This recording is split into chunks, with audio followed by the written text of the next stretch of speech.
Nikolas Jacob Cruz was born on September 24, 1998, in Margate, Florida. His birth mother, Brenda Woodard, had a history of violence and substance abuse during her pregnancy, with little information known about his biological father's identity. His mother, Woodard, was unable to care for him, and so she placed Cruz for adoption right after his birth. Linda and Roger Cruz became his adoptive parents, extending their care to another child, Zachary, born to Woodard a year later. Initially known for their devoted parenting, tragedy struck when Roger suddenly passed away from a heart attack in their family home when Nikolas was only 5 years old. This loss deeply impacted Nikolas, leading to a tumultuous childhood marked by diagnoses of ADHD, autism, OCD, and anger issues. He sought guidance from counselors and relied on various prescribed medications, struggling to socialize and experiencing bullying, even from his own brother, Zachary. Allegedly, he also faced sexual abuse from someone he trusted during his teenage years. Behavioral issues persisted, escalating into physical altercations within the family. Nikolas's actions included threatening Zachary and their mother with a gun. Despite Linda Cruz's efforts, disciplining Nikolas was a challenge. Over 10 years, the Broward Sheriff's Office intervened 23 times due to violent incidents at their home. Nikolas faced school-related challenges, often using racial slurs, disrespecting teachers, and causing disruptions in class. Attempts to address his behavioral problems led to him changing schools 6 times within 3 years. Finally, in 2014, he was transferred to a specialized school tailored for students dealing with emotional or learning disabilities. 2 years later, Nikolas started attending Stoneman Douglas High School, known as one of the best schools in the district. However, his troubling behavior continued there. He got into fights with other students, and concerns arose when a neighbor anonymously reported to the sheriff that Nikolas had posted a photo on Instagram with guns and mentioned wanting to carry out a school shooting. Despite this report, when the sheriff's office informed the school resource officer, no immediate action was taken. There were also worrying details from a peer counselor indicating that Nikolas had tried hurting himself by consuming gasoline and cutting. He even talked about wanting a gun and had symbols linked to hate.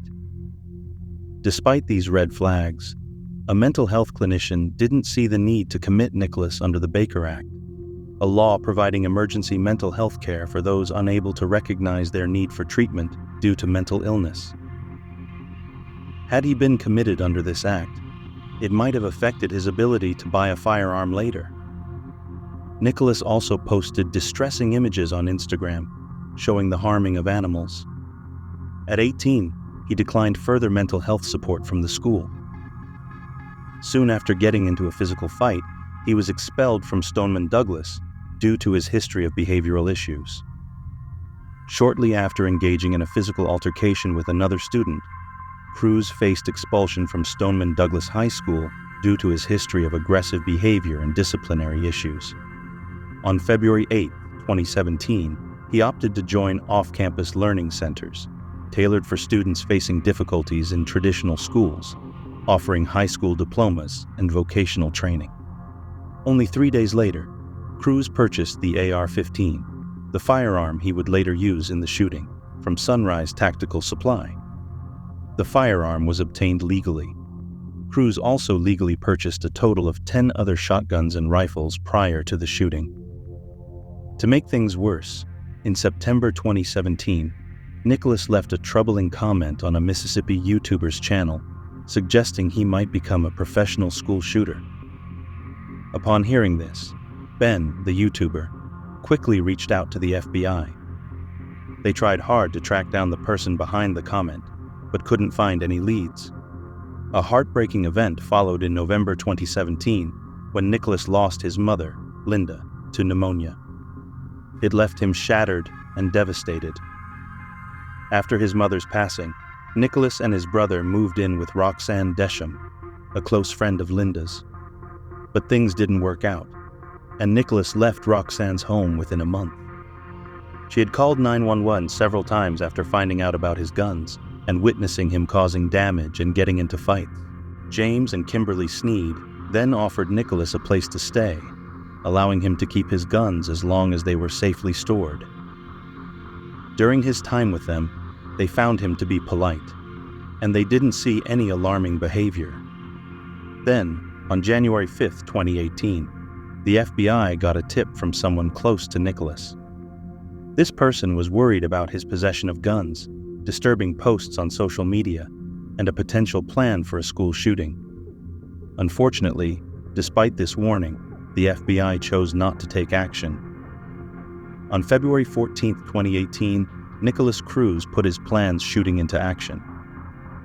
Later, he mentioned that he picked Valentine's Day because he felt like nobody loved him and wanted to ruin the holiday for everyone. Around 2:06 p.m., Cruz called an Uber to take him to Stoneman Douglas High School, carrying a big black duffel bag and a backpack. When the Uber driver asked about the duffel bag, Cruz casually said it held his guitar for band practice. Arriving at the school around 2:19 p.m., just 20 minutes before classes ended, Cruz headed straight to Building 12. Although a staff member recognized him, they didn't approach or trigger a lockdown. Once inside, Cruz encountered a student, Chris McKenna, as he readied his rifle. Cruz warned McKenna of the chaos to come, saying, "You better leave. Things are going to get messy." He then pulled the fire alarm to draw students out of classrooms, starting to shoot at anyone in sight. Initially, he took the lives of 3 students in the hallway, then fired through locked classroom doors, claiming the lives of 6 more students and injuring 13 others. By chance, he targeted a Holocaust history class, despite having symbols of hate on his rifle. The school went into lockdown, and everyone did their best to seek cover and stay safe. Continuing his devastating actions, Cruz took the lives of 2 staff members near a stairwell before moving to the 2nd floor. He fired into classrooms, but luckily didn't hurt anyone there. On the 3rd floor, he fatally shot 5 students and another staff member who were trapped in the hallway, leaving 4 other students injured. Afterward, he entered a teacher's lounge and tried to shoot out the hurricane-resistant windows facing the yard, aiming at students and staff fleeing below, but his attempts were unsuccessful. After the shooting stopped, around 2:28 p.m., Cruz ditched his rifle on the 3rd floor and blended in with students rushing to safety. Once outside the school, he made his way to a nearby McDonald's, making a quick stop at Walmart to grab a soda. By then, students had already recognized him as the shooter. Around 3:40 p.m., authorities caught up with Cruz a couple of miles away from the school and took him into custody as the suspected shooter. During his arrest, Cruz mentioned hearing voices and facing demons in his head that day. He had trouble breathing, so they took him to the ER for a checkup. After about 40 minutes, they released him back to the police and later booked him into Broward County Jail. In custody, Cruz admitted to being the shooter. At his initial arraignment the next day, he faced 17 counts of premeditated murder and was denied bail. Subsequently, a grand jury indicted Cruz on 34 charges, including first-degree murder and attempted murder. The prosecution decided to seek the death penalty, announced during his arraignment on March 13. While awaiting trial, Cruz got into an altercation in jail, facing assault and battery charges. It started when a deputy asked him to stop dragging his feet. Cruz reacted aggressively, leading to a struggle where he managed to grab the deputy's taser, causing it to discharge. No one was shocked, and Beltran regained control, punching Cruz in the face before Cruz surrendered and was handcuffed. Cruz pleaded guilty to all charges on October 20, 2021. After admitting guilt, Cruz spoke in court, expressing sorrow for his actions, and left the decision about his punishment in the hands of the victims' families. That very day, he was sentenced to 26 years for assaulting Sergeant Beltran. Cruz's trial for the death penalty started on July 18, 2022. Prosecutors shared an 18-page record of Cruz's internet searches, including disturbing inquiries like, "Is killing people easy?" "The Virginia Tech mass shooting?" "Columbine shooting?" and "How to become a school shooter." During the trial, footage showed Cruz stopping the shooting because he couldn't find more victims and claimed to have shown mercy to some. They also presented text messages he sent to his ex-girlfriend before the tragedy and explicit searches he made on adult websites that same morning. On November 2, 2022, Cruz received 34 consecutive life sentences without parole, one for each person he harmed or killed. Notably, among the jurors, only one believed there were enough mitigating factors to spare Cruz from the death penalty, as unanimity was necessary for a death sentence. This lone juror's belief spared Cruz from facing the death penalty,